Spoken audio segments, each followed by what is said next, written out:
Classificação indicativa. Livre para todos os públicos.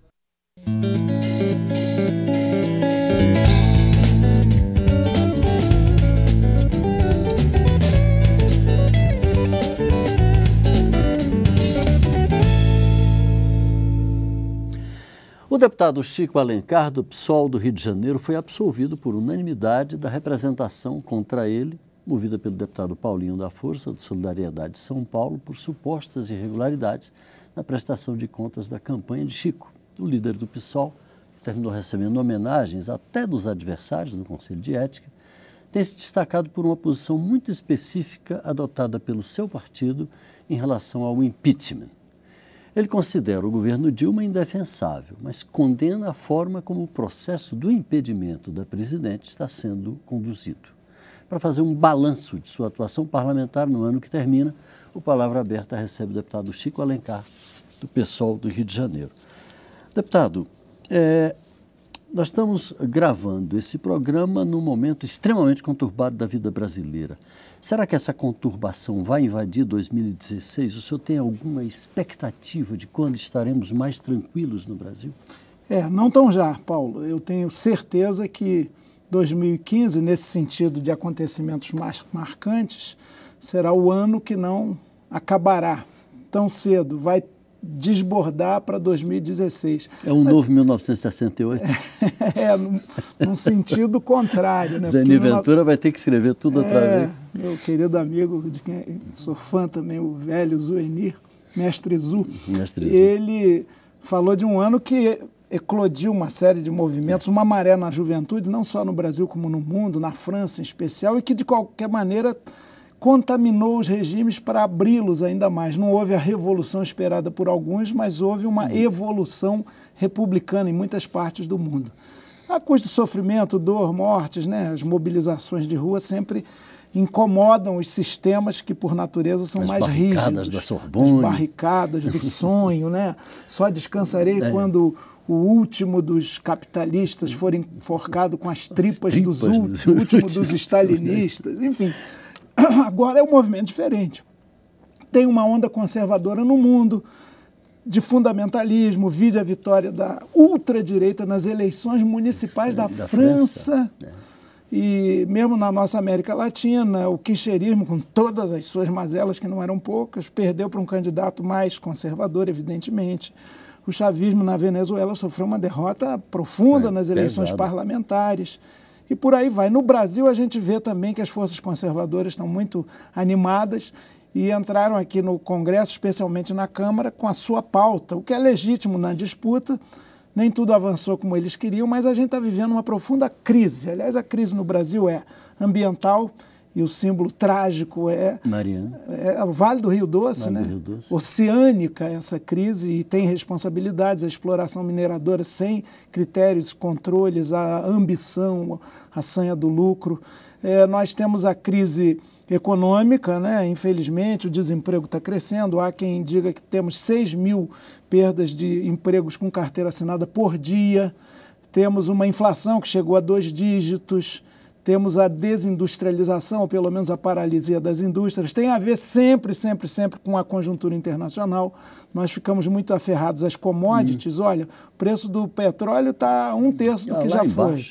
O preço do minério de ferro caiu 60%. Mesmo da soja caiu 17% a 20%. Isso afeta a nossa dinâmica econômica, qualquer que seja o governo, na medida em que continua nessa linha aí que é de modelo que a gente chama, alguns economistas, e eu me filio a esses, de liberal periférico. Por outro lado, há uma crise política grande, seja no governo desarticulado, que entrega quase tudo ao PMDB, mas o PMDB não fica satisfeito, talvez espere que, colocando o vice no poder pleno, possa controlar de vez o governo. E aqui há uma crise também, evidentemente, os problemas do presidente Eduardo Cunha são visíveis, né? Tem muito parlamentar, inclusive, indiciado na Lava Jato, investigado por ela. Nós vamos ter em 2016 mais Lava Jato, mais informações e mais decisões, inclusive no âmbito da Procuradoria-Geral da República e do Supremo Tribunal Federal. Se não tiver ainda em 2016, ou seja, em 2015, perdão. O ano não acabou, não vai acabar no 31 de janeiro, mas olha, Paulo, eu sou estruturalmente otimista. Aquela velha história do nosso amigo Suassuna, que eu já falei até aqui, né? Quem é otimista demais é um bobo. Quem é pessimista é um chato, depressivo. A gente tem que ser realista e esperançoso. O Brasil tem um potencial enorme. Voltando a 68, seja realista, exige o impossível. Exatamente. A gente tem muito... muito... estava nos muros da Sorbonne. Exatamente. Então, eu acho que a gente tem que continuar sonhando, né? O impossível é isso, né? Tentar tornar possível o impossível, sem também ingenuidade, mas ter uma perspectiva de um país melhor e instituições políticas também mais qualificadas. O nível do debate político está muito baixo, a disputa de projetos está apequenada, a gente vive um momento muito precário. Esse foi o pior ano do ponto de vista de realização, de trabalho político que eu vivi em 13 anos já de parlamentar federal. Ainda tendo que ocupar um tempão com isso, que não era uma representação, mas era uma retaliação. Levou-se para o Conselho de Ética, a disputa política também apequenada. Mas, você vê, superamos isso e vamos em frente. Deputado, voltando a essa questão específica da condução do impeachment, por que o pessoal critica a forma e não o próprio impeachment? Bom, nós não consideramos que, em tese, o impeachment seja um golpe. Não. Tem previsão constitucional, tem lá tudo determinado e já aconteceu. E nós estivemos, o pessoal ainda não existia, mas eu já era bem crescidinho, participei intensamente do Fora Collor e com ardor. E havia quase que uma opinião unânime na sociedade pela destituição, pelas vias legais do presidente Collor da época, hoje senador pelo PTB. Também investigado na Lava Jato. As pessoas são meio incorrigíveis, parece. E agora nós temos, primeiro, um contexto político totalmente diferente. Uma presidente que, bem ou mal, foi eleita há um ano, praticamente, com os vícios do sistema que atingem a todos os candidatos majoritários e principais, com mais força, que é o abuso do poder econômico.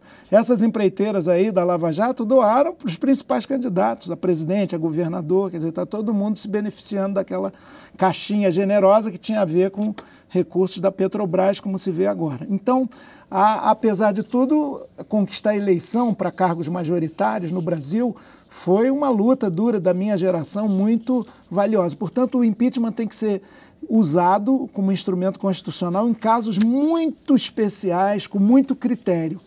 Ora, aqui nós temos um presidente da casa, que foi o que acolheu os vários pedidos de impeachment que tinha na sua mesa, acolheu um deles, questionadíssimo.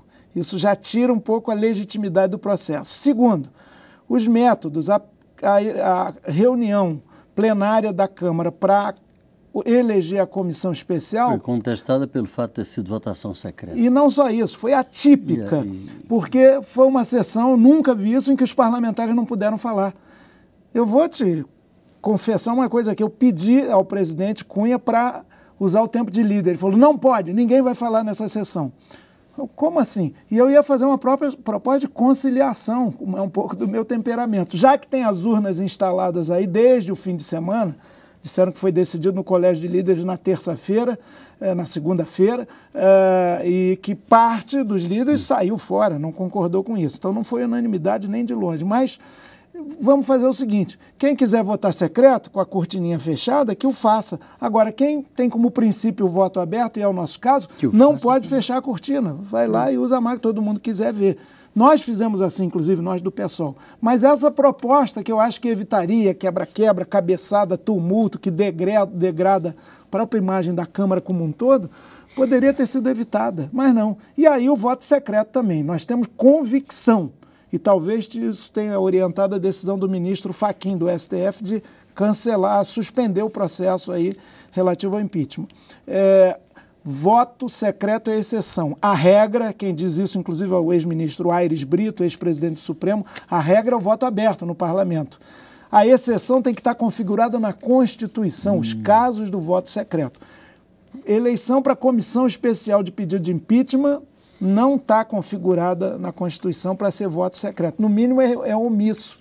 Então, na omissão vale a regra, que é o voto aberto. Enfim, começa mal. Eu digo para os colegas aí do PSDB, do DEM, que estão entusiasmados com o impeachment, que do jeito que está, isso está prejudicando a própria possibilidade do impeachment. De resto, nós que fazemos oposição frontal ao governo Dilma, programática pela esquerda, que achamos que ele é tão insustentável quanto o impeachment nessas condições, entendemos também que pedalada fiscal é uma tecnicalidade, é uma questão contábil que vários governos, como o do Paraná, do Rio de Janeiro, do Distrito Federal, de Pernambuco, do Amazonas, pelo menos esses, já fizeram ou foram acusados de terem feito isso e ninguém se mobilizou pela destituição dos governantes nessas situações.